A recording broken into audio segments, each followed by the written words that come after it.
That's actually what you were talking about, income streaming. I found out it was a hit in Brazil because I got a check for like $900 in radio royalties last a year and a half ago. And it says Brazil. I'm like, what? Like, is this a mistake?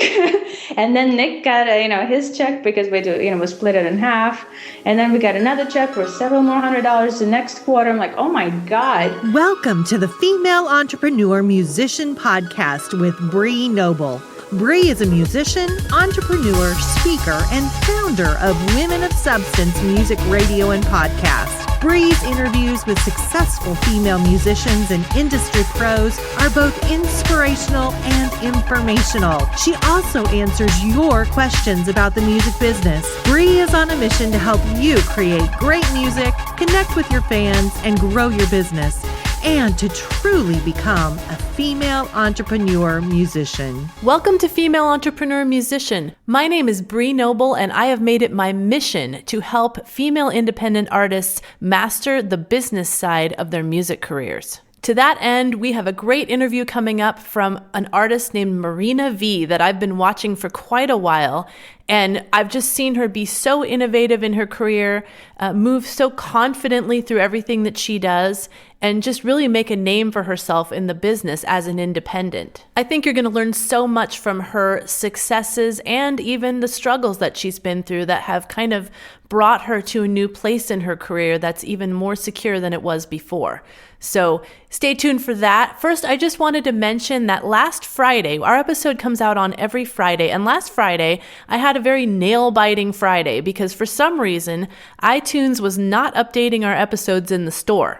And so although our episode comes out at 3 a.m. Eastern Time every Friday, it did not appear in the iTunes store until 4 o'clock p.m. on Friday. So I couldn't really promote it from iTunes. But what I did want to mention about that is if you subscribe to the show, then no matter what happens with the iTunes store, this episode and all the new episodes will just appear automatically in your device or on your computer or wherever you like to consume podcasts. So I want to encourage you to subscribe to the show so you never miss out and you never have to worry about iTunes being slow. And as you may have heard, we are giving away free CDs and merch once a week to somebody that reviews our show on iTunes. So I'm going to read our winning review for this week, and it's from Nikki L. It says, "I love how the show blends being an artist and an entrepreneur. This is an amazing demographic that needs a voice in the podcast community. Rock on." Well, thank you, Nikki, for that. That is a great review. We really appreciate it, and we're glad you enjoy the show. Please contact us at Bree@femusician.com. That's BREE at femusician.com. Or find me on Facebook, Bree Noble Music, and I will get you your prize. You're going to receive a CD from Aaron Dickens from our first episode, and it's called Java Jive. If you'd like to be in the running to win, please click on ratings and reviews in iTunes and leave us a review, and we will put you in the running. I also want to thank you guys all for listening and reviewing and rating because it helps us get into the iTunes New and Noteworthy, and we have been on the iTunes New and Noteworthy almost all this week, so keep it up. Thanks so much. And one last thing before we get to the interview, I've got something I think you guys are going to love. I have created a creative monetization guide that I put on our website, femusician.com, and it's 19 ways to make income with your music that you might not have thought of. So I'm hoping this will really help you get creative with ways that you can make money with your music and not just think that you can only make money by selling CDs and booking shows. There are a lot of different income streams that you can combine together to make a career. And you're going to hear a lot about that from Marina V. So go to www.femusician.com. And on the front page, there's a button that says Get My Guide. So grab that. And now we're going to get to our interview. So here's some information about Marina V. Marina V is an award-winning Russian-American pop recording artist, singer, and songwriter who, according to the LA Times, has a hauntingly beautiful voice. She's released several critically acclaimed albums, performed over 800 shows worldwide, has recorded with the legendary producer of John Lennon, co-written with Grammy and Emmy Award winners and platinum artists, and written many songs for TV, film, and commercials, including Pepsi. She's a recent recipient of the Los Angeles Music Critic Award and the Hollywood International Entertainment Award, and an award from Sir Bob Geldof. Based in Los Angeles, this environmentally conscious artist and cultural ambassador is getting ready to release her newest album, Inner Superhero. You can check out all the latest news on that at marinav.com. So that's a little bit about Marina V in the bio, and I want to find out from you, Marina, what is not in the bio that people should know about you? Anything personal? Something personal that, I grew up in a very happy family. I have amazing parents, and my city where I grew up, Moscow, is lovely, and I'm a very happy person. That's personal. Yeah, no, that's great. And how did you get started in music? My mom says I've been singing before I was even talking. So music kind of started with me just out of nowhere, I guess. So I've always had music in my mind, in my head. I've always had melodies. I've always written since for as long as I can remember. So it started just like that. And when did you actually go into making your own music and performing and all that? How old were you? I was started. My first performance was when I was 19 years old. I was a freshman at the university, and there was a talent contest on campus when the whole campus gathered, kind of like a talent night. And first time in my life, I performed my song in public, and they gave me the first prize and $100, I remember. And I remember some fellow students came up and said, "Wow, the song was so beautiful. Where can I buy it?" And somebody said, one girl I remember said she cried because of my song, how it moved her. And that's the first time in my life I realized, wow, the music I write can actually touch somebody. And from then on, I started doing it. Wow, that is such great encouragement to start out your career, for sure. Absolutely. And where were you in college? Were you here or in Russia? I was in Jacksonville, Illinois. It's a small town outside of the state capital, outside of Springfield, Illinois. Okay. And is that when you moved here, or were you here before that? I came to America when I was 15 originally. I came here as an exchange student on a scholarship sponsored by American government. And I studied in high school for a year as a cultural ambassador. And so then I went back to Russia when I was 16 and came back a few months later to America to apply to university. It just took 2 years to get my visas. That's why I was 19 and a freshman. I was, I think, 18 when I started college, a couple of years later than I should have. But wow, that's a really cool journey. Yeah, I think so.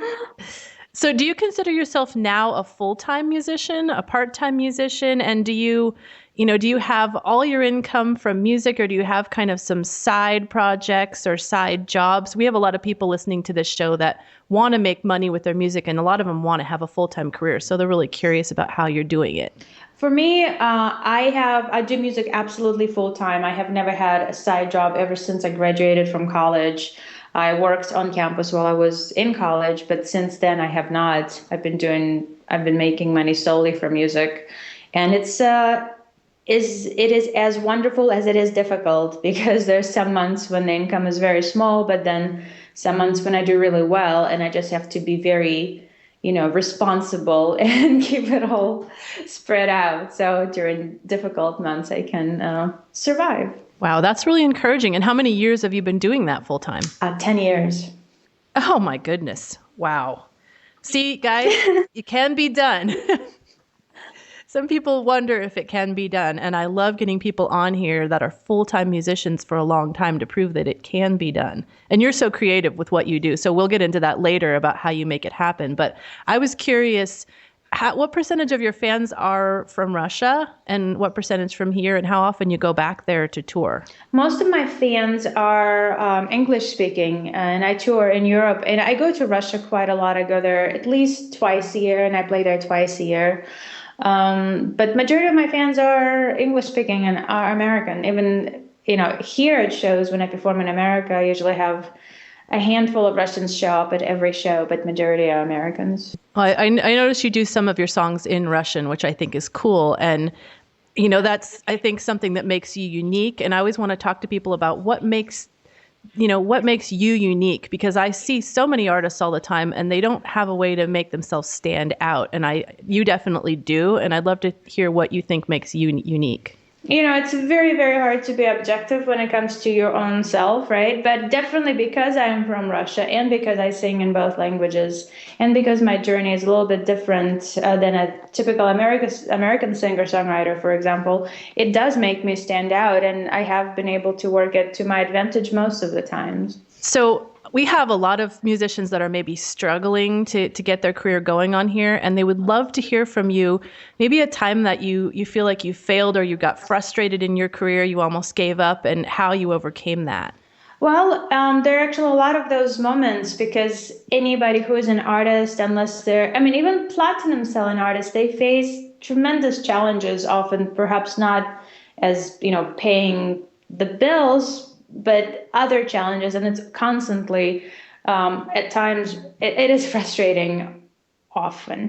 So one of my challenges, that very concrete example, was a year and a half ago. As we all know, that because of streaming services on YouTube and Spotify and Pandora and such, people really stopped buying music in the quantities they used to. It's kind of a known fact. And for artists like me, whose livelihood really depends on, monthly purchases from my fans of my music, it severely affected me. I remember a year and a half ago, I was sitting and I was like, wow, I made only $200 from sales. That's it. That's for the whole month. That is just pathetic. And being that I don't have a day job, this is just devastating. So I'm like, what do I do? This is just horrific. I'm like, oh my God, what's wrong with me? But then, of course, I know this is happening across the industry, just affecting little guys like me more than Taylor Swifts of the world. So I was very frustrated and just upset, because I've been working for so many years and here I am almost back to zero. And also that was the month when I didn't have any shows. So usually where my income comes, from several places. And I think that was the month when in between the royalties, so I didn't have any of my CTAC royalties. So I just had $200. I'm like, what the hell? This is just horrible. I can't do that. So, that's when I came up with two things that I'm doing now that is really helping me survive at this point. One of those things is my 2 songs a month club. There is a thing called patreon.com. It's a service started by a musician. Basically, it's like a Kickstarter, but it's ongoing. So fans can contribute per things that you release on an ongoing basis. And everybody can do different things with it. A lot of people release a video a month, 3 videos a year, whatever. You can do whatever you want. I decided to do 2 songs a month club, 1 cover, one original. And I asked my fans to pledge any amount they can per song, and I guarantee to deliver them 2 songs each month. And that gives me some sort of a salary at the moment. Basically, I'm guaranteed to have a certain amount of money each month. And I have right now 125 fans who subscribe, and it's been amazing. And that came out of that huge moment of crisis when I had no idea what to do. So that is cool, because that is like you came up with this new idea because you were kind of backed up against the wall, and now it's doing so well. How much are you charging per person per month? I don't charge per person. They have a choice. The minimum is $1 per song, and then they can do, it's up to fans. So far I make $630 per song. So I make, after the Patreons and credit card processing fees, I make about $1,100 a month from that. So that is amazing. If you compare that to the $200 that you got that 1 month, of course, obviously you've done that 5 times over. That is so cool. Yeah, my health insurance cost me $300 a month. So I can't. I can't. This is now my base salary. So no matter what I do, I will at least have that each month. And it helps me so much. And I'm incredibly grateful for my fans, because not everybody wants to put their credit card on there and have it charged every month. and they trust me, and I'm so grateful to my fans, because without them, really, I don't know, I would have to go work elsewhere. So that's one thing that came out of, they say necessity breeds creativity, and it's certainly true in my case always. I started doing two more things. I paint. I started selling my paintings. I realized that my fans really want to do something, not necessarily just musical. So I've been selling my paintings. I've been custom making them, and it's been really great. And it's so much fun for me. It's very creative, and I feel really inspired. So I do that as well. And one other thing I started doing concerts at my own house, actually. Oh, this I love. I got to hear about this. That also came out of, this period when I was so devastated with no money, and I had no idea how to pay, my bills. Basically, what I do is I also cook. I just love cooking. It's my passion, and I cook Russian food because I miss it so much. So basically what I do, I invite up to 8 fans to my house. I limit it to 8 because I want to keep it a small, intimate group. I'm not a caterer or anything. Anyway, I cook a Russian dinner from scratch, all organic, 5 dishes, including dessert and borscht, Russian soup. And we all sit down, have dinner. Usually the fans bring wine. And then I perform, my husband and I, Nick, my co-writer, and I would perform for about an hour, hour and a half, their requests that they sent us in advance, what they wanted to hear. Or if they didn't send many requests, we just perform whatever at our house. And we usually charge $100 per person. That includes the dinner, the music, and they get 1 CD of their choice for free. And it's been amazing. We've had people drive from as far as San Francisco and Las Vegas and Bakersfield. It's been amazing. I just love this idea. Artists, are you listening? You need to try this because, you may not be a cook, but you could get maybe someone else that's your friend that does that type of thing. Everybody knows someone that's a good cook. Get them to come in and help you with this. It's such a cool idea. Thank you so much. And for me, what I found, it really allows us to have time. For me and my biggest fans, it's obviously for the biggest listeners because it's $100. It's not cheap, but they know they will get a lot out of it. They ask me any questions they want to really get a lot of one-on-one time. They get to eat something like, how often do you get a home cooked Russian dinner? So I try to make it unique and very worthwhile for them. And so far, we've had a few people return. And it's been wonderful, and I do this a few times a year, and it's just really great for me. I didn't realize how much fun it would be for me as well, because these are some of the biggest music fans who just love music. So we just spend an evening talking to them like old friends because music unites us, and it's just so awesome. Wow. And to me, $100, you're really making a memory there. You're not just like going to a concert or having a meal. That is a full-on evening. That is a memory. I would completely do that. Buy that for my husband for Christmas or a birthday or something. I could definitely see myself doing that. So I'm guessing you're probably going to have to do more of those when the word gets around. You know what? And it's great. And on a silly side note, my husband and I are super happy about doing this because we don't have to drag gear because, we usually our own roadies, and here it's all set up.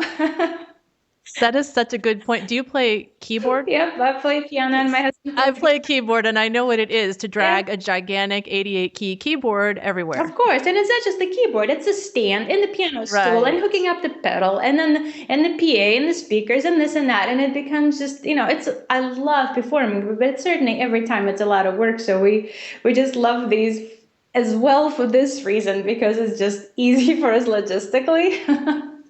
And it's, after playing over 800 shows, it's just nice not to have to drag gear.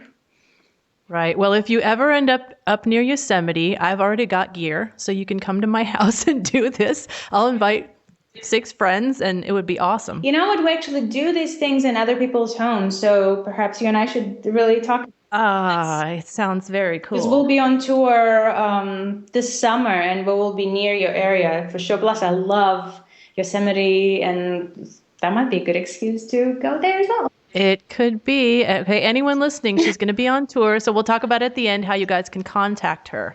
But I would love to hear about a mentor that you've had along the way. I find that mentors are so integral into, how your career progresses and kind of shortcutting mistakes that you might make. Did you have a mentor that really influenced you? Yes and no, not a mentor that I go to every time I have trouble, not like that, but I've had a mentor that has kind of guided me and helped me deal with certain things. It's my manager, actually. His name is David Krebs. He has been, well, first of all, he discovered and launched Aerosmith. He's managed them for many, many years. He managed AC/DC, Def Leppard, the Scorpions, even Michael Bolton and Ted Nugent and Chumbawamba, and most recently Trans-Siberian Orchestra. So he's a legend among managers. So he's lived, first of all, he's a very smart man who's lived for many years in the music industry, at the top of the music industry. And he's always given me incredible advice. And whether it's when I was having difficult times or whether I was having great times, he would always have something good to tell me that really, really helped. And I'm really grateful for that. That's really cool to have that person around. When did you get a manager, and when do you think artists, are ready to have a manager? It's so different for everybody. And I started working with him about 10 years ago. And then he was my mentor for a while. He wasn't managing me. I had a different manager for a while. And then he recently came back as my manager.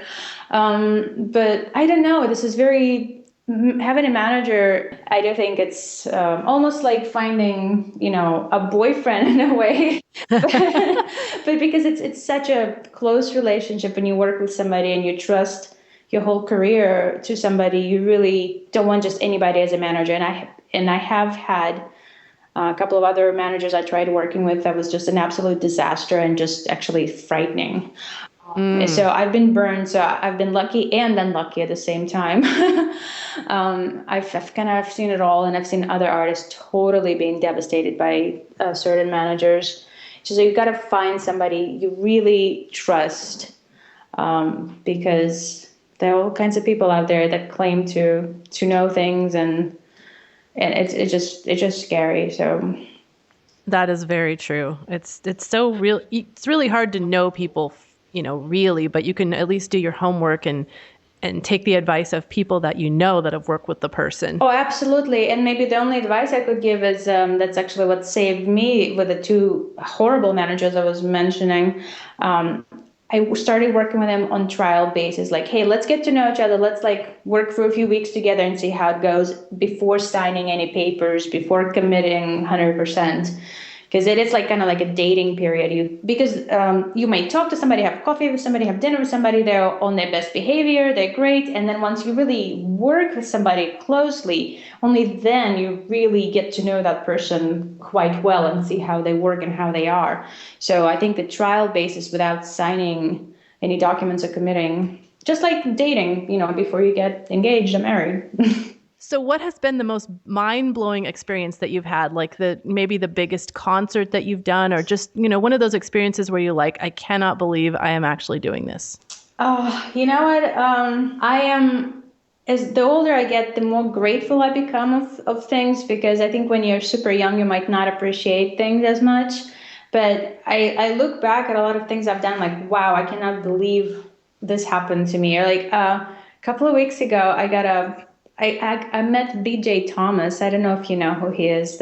Oh, yes. Raindrops keep falling on my head. I met him about a month ago and at a Grammy Museum event. And I met him and I gave him my CD, and I just really loved his performance and just his personality. Just I felt, this guy is amazing. And I never really knew much about his music. Anyway, and then I tweeted at him and he started following me. So he was able to send me a private message saying how much he loved my music and that he would love to work with me. And it's just, oh my, wow. I mean, I don't know if anything will come of it because, people get busy, but just having gotten that just really was so special and so wonderful. And from a gentleman of his, stature. He's an amazing singer. What an artist, and he's done it for so many years and with such, I don't know, just a true gentleman. And I was just mind blown. I just sat there with my jaw dropped, looking at my phone, seeing that direct message, on Twitter. That was just so cool. I cried actually. I got so emotional because, people, very famous people, they're busy, and he has crazy touring schedule, and I don't expect anybody to come out of their way to do something nice for me, and here it was. So it meant a big deal. And let's see, I've had a bunch of cool performances that I've done, but one of the coolest things also, I got to work with the producer of John Lennon. I got to work with Jack Douglas, who produced Double Fantasy for John Lennon and who also engineered Imagine. Oh my gosh. So John Lennon's last album. Yep. His last album. He was there. Wow. And he was the last person to see him alive, actually, that fatal day. And for me, I'm a huge Beatles fan. So when that was already, 8 years ago, and I worked with Jack. But when my manager first told me that I was going to be working with him, I just couldn't believe it because, I grew up in Russia, and it felt like might as well have been on Mars because it was so far away from the world of the Beatles, from Hollywood, from everything.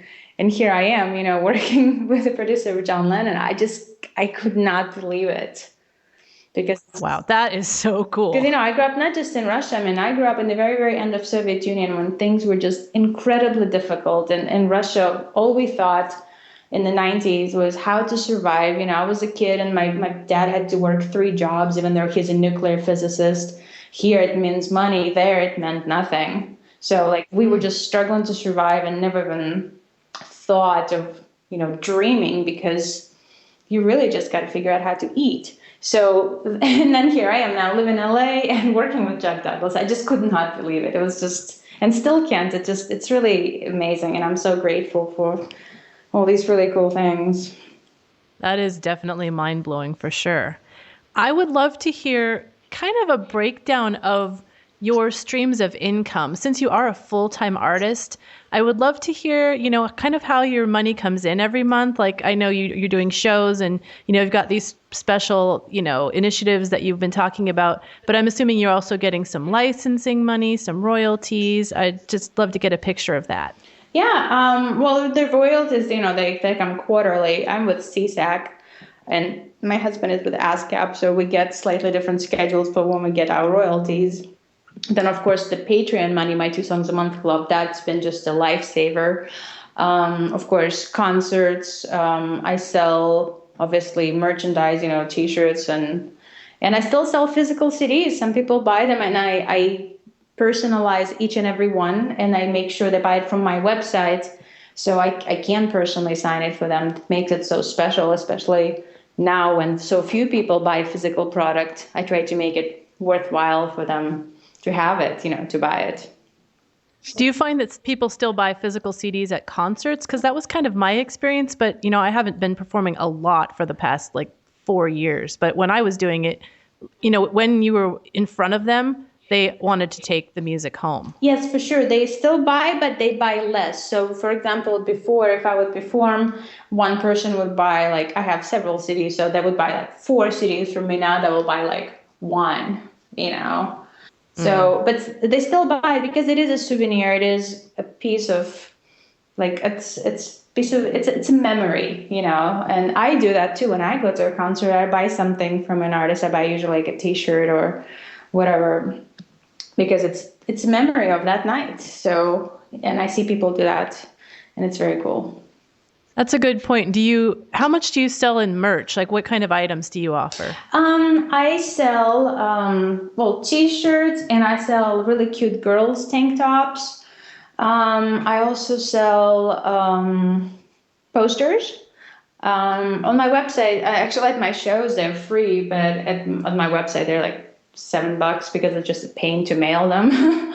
Right. Because really it's the whole tube and the thing. But I sell sheet music. for one of my most popular songs, "You Make Me Beautiful," which is now actually is a radio hit in Brazil, which is a miracle. Oh, really? Gosh, I played that on Women of Substance oh man, 5, 6 years ago. I can't remember, but it was such a great song. Thank you so much. Thank you. It couldn't have been 7 years ago, so we just released it in 2011, but...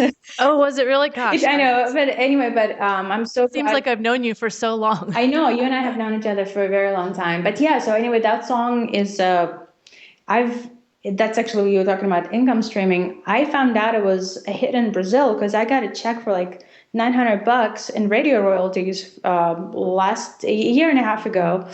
And it says Brazil. I'm like, what? Like, is this a mistake? And then Nick got his check because we split it in half. And then we got another check for several more $100 the next quarter. I'm like, oh my God. And then we had some fans from Brazil post on my Facebook saying, hey, we just heard your song on the radio again. You Make Me Beautiful is playing again. I'm like, again? What's going on? And, all of the artists listening, it costs crazy money to get your song on the radio, to get it, promoter, to get it up there. It's virtually impossible just to get your song on the radio, especially in heavy rotation. To get $900 in royalties, it must have been it's on their top 40 station. It must have been playing every hour. I mean, that's a lot of money for radio. I had never, seriously, the most that I ever gotten from radio was like $3. Because, I don't have, the budget, the minimum to get to decent radio play, you have to have at least like 20, 30 grand just for basic radio promotion for regional. And I've never had that kind of money. Plus, I would rather have spent it on something else than, on maybe having some success on the radio. It's not even top 40. I'm talking about like AAA and stuff. But anyway, so that was an absolute miracle. And then the fans started telling me, oh yeah, I keep hearing it again and again and again. So when we figured out which station was playing it, and yes, it was a top 40 station that's still playing the song. Not as much now, but a year and a half, it was all over the place. It was amazing. Now, how did that happen? Was it a total fluke, or did you promote it at all down there? Nope. Never been to Brazil. Have no idea how it happened. That's crazy. And it's just incredible. The song is really, really cool. We had it produced by a very top-notch producer called Guy Eras. He produced Gypsy Kings. And also the song won a big award from Sir Bob Geldof in 2011. They even flew us out to London to receive it.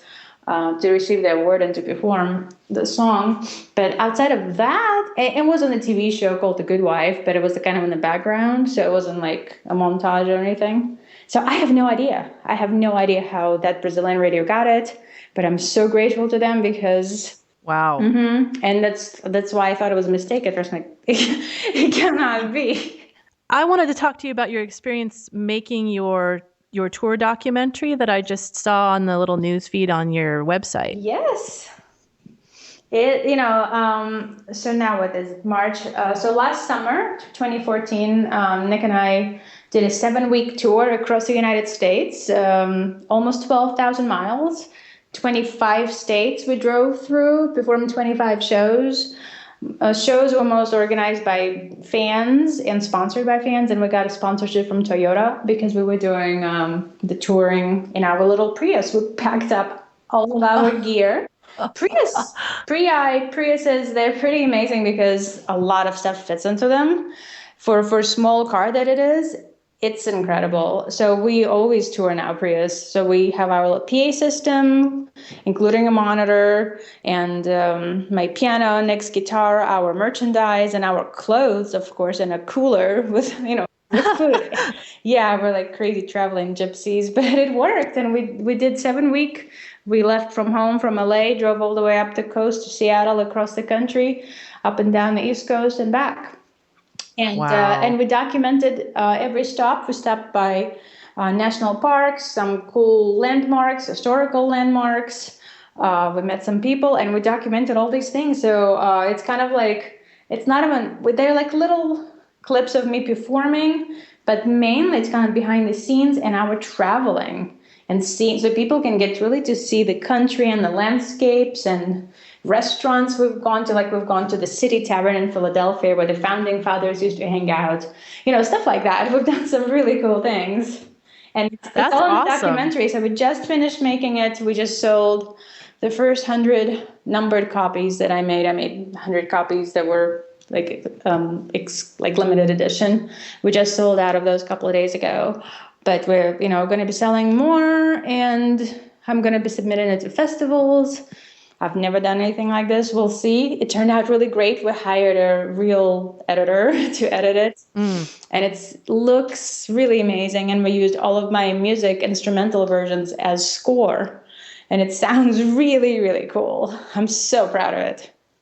What a great idea. Well, I hope some festivals pick it up and you Thank get you. some awards. That would be so neat. Thank you so much. It would be really cool because I have no idea what I'm doing with the documentary. I've never tried anything in the movie industry, I guess. I have no idea what I'm doing. I'm just going to be sending it to whatever festivals I can submit to.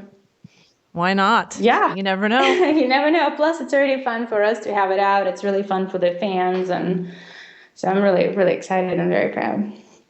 Cool. So what tool has helped you the most, do you think, with your career? And I'm going to give you some examples like networking, social media, certain skill sets, online tools, courses, certain agencies that have helped you out. Anything in particular come to mind? I've never taken courses, but I would say everything. I think the thing that helped me the most is I'm a crazy workaholic.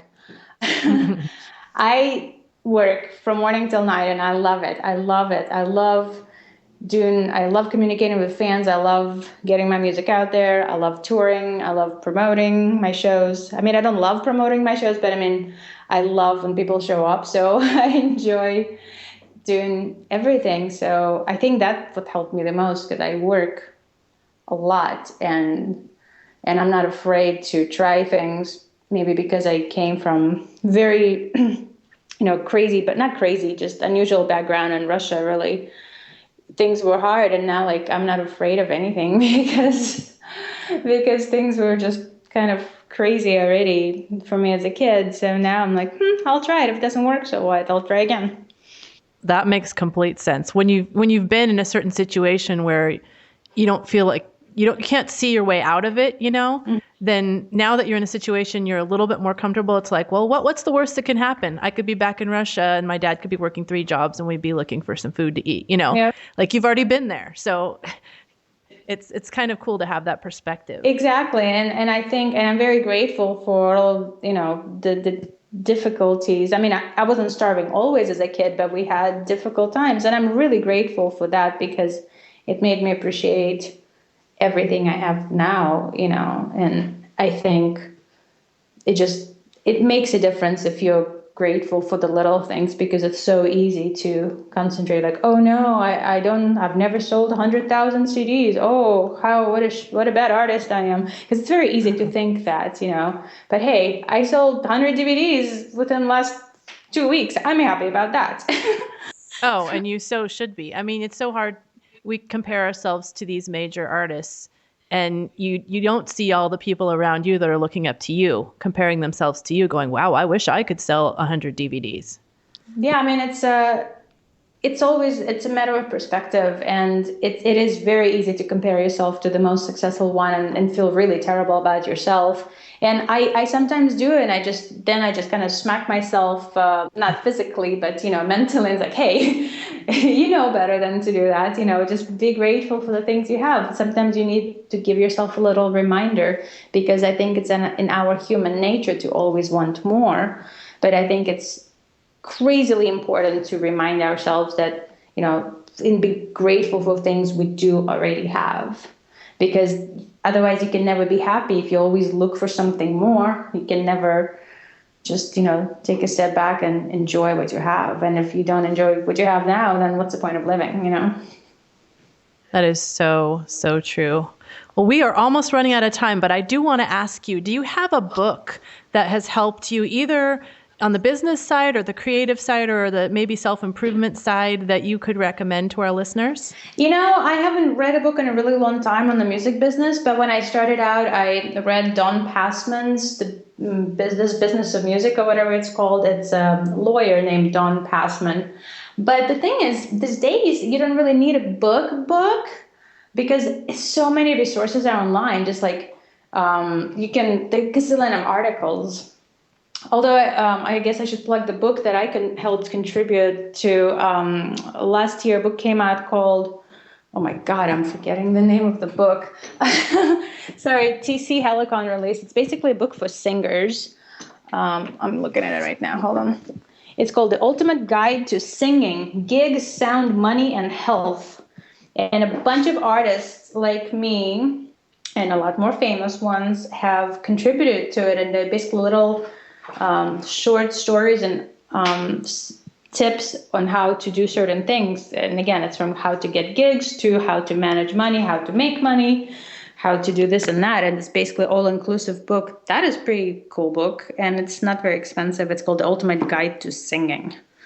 That sounds really up the alley of the people listening to this show. So I'm definitely going to put a link to that in the show notes. Mm-hmm. Yeah, it's actually really cool. It's on Amazon and everywhere. And it was done by TC Helicon. And I'm just one of the, 80 or 60 contributing artists who wrote like little things in there. Now, how can people get in touch with you, for example, if they want to join your Patreon group? I actually have to say, I looked on your website and I was like, ooh, she's going to do Fix You by Coldplay. She's got a song by Willie Nelson. I was really interested. I think I want to join. Oh, very cool. Thank you. Thank you. And then, how can they maybe contact you about doing a show in their area and maybe about the dinner thing? Where's the best way to get in touch with you? The best way is my website, marinav.com. And all of these things, Patreon and the dinner things, it's all there and under contact. You can find me right there. So it's pretty easy. And I try to be as accessible as possible. And I'm grateful for any kind of support, because really without people who've been supporting me, I don't know where I would be now. I'm incredibly grateful for everybody's help. Well, I am grateful for you providing all this value to our audience today, and I want to thank you, and I will talk to you again soon. Thank you so much, Bree. Now go out and make great music, connect with your fans, and grow your business. Female Entrepreneur Musician has been brought to you by FEM03.com and FemaleMusicianAcademy.com. With editing by Bree Noble and music by Stella Ronson.